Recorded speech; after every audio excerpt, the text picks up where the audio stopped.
you only get one shot at life. And so, why sit back and relax? If you're living a comfortable life, you're not living life at all. Go chase your dreams, go push harder. You only think you're at failure, but you're only at 90%. So push to 110%, 120%, and just go give your all into everything that you do. It's kind of like why I do everything.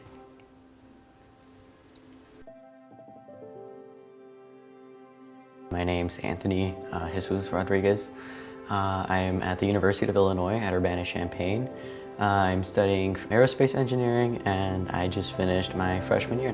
One of my goals after college is to be able to work at NASA as a propulsion engineer, and even to come back to the Harvey area and create STEM programs for students as well. There's always a way to make things better, and I want students in my area to be able to have opportunities that I didn't have. FCEA definitely made a huge impact on me. I was hesitant to submit certain applications because of my test scores or like my background on my community and comparing myself to students from across the nation who have much better programs and things like that. But if I didn't have Miss Stephanie or any trio mentor telling me no, you can apply to these schools, you have what it takes to get into these schools, I feel like I would have never developed that confidence to be able to hit submit on those applications. My education means everything to me. I mean, without my education, I don't know who I would be today, Early on, I learned that no matter what someone does to me, they can never take away what I know. I am a Western Golf Association Chick Evans Scholar recipient. Thanks to that scholarship, I am at college with a full ride. I am in the Illinois Space Society Hybrid Rocket Project, where we are currently working on building a hybrid rocket motor. And I am also a part of the Liquid Rocketry at Illinois Avionics sub-team, where we work on building rockets to compete in national competitions. I didn't really build the self-drive until I was in my senior year of high school, when I was getting rejected from summer engineering programs, and I decided that, hey, I didn't get into these programs. That doesn't matter. I'm still gonna build, the model rocket I wanted to build, or the glider that I wanted to build. And so I took the time to work on projects by myself. At Thornton, we didn't have many STEM programs, let alone science classes. And so I was thinking, how cool would it be to come back and teach students things that I had to self-teach myself. The class that I'm teaching right now in the summer program is called Introduction to Engineering Electronics.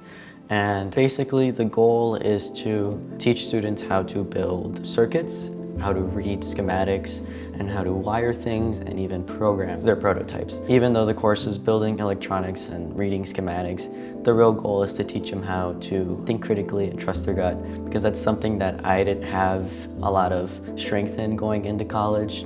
And I realized I didn't really know how to study, I didn't really know how to do a lot of things or think about things in the right way. So that was really kind of what motivated me to come back, is I wanted the students in this area to not be so much at a disadvantage as I was. I hope that students will be able to take away self-confidence from my class. I want them to be able to approach any challenge in the same way that I've taught them to use the engineering design process. You identify your solution, you research about it, learn more about it, and then to start brainstorming ideas on how to approach it, pick the best approach, and then build it, and then test it over and over again, and then perfect it. And to be able to use that process for life. My parents grew up without an education. My father only attended up to the 1st grade when he was younger, and my mother only attended up to 8th grade. Both of them, it wasn't because it was their choice, it was because they were forced to for cultural reasons at that time.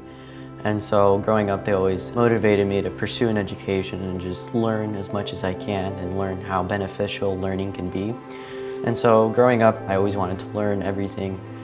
The reason why I do everything is for my parents. I don't want the sacrifices that they made to be able to give me an education in America to go to waste. And when it came to decide what I wanted to do for a living, I thought about how cool would it be to build machines and different pieces of technology that'll go into the stars and learn things that we haven't learned before. And then to be able to come back and teach to other people what all of this data means, and be able to kind of have that in a way to help improve society, to become multiplanetary or find, solutions to current problems in society today. To my students watching, I want you guys to stay curious. Don't just stop in my class. Keep pushing forward. Don't just be comfortable living an ordinary life. There's nothing ordinary about life. It's a beautiful thing to be able to be alive and to be healthy and to be able to walk and breathe and see things, or even just, be in a room. When you get to college, you're gonna feel like an imposter. You're gonna feel like you don't belong there, but I'm gonna tell you, you are in the room for a reason. Someone in that college saw something in your application that you may not see yourself, but they saw it in you. And so even though you don't feel like you belong there, you do. And it's not about who's in the room, it's the fact that you're in the room with them. And that's what matters the most.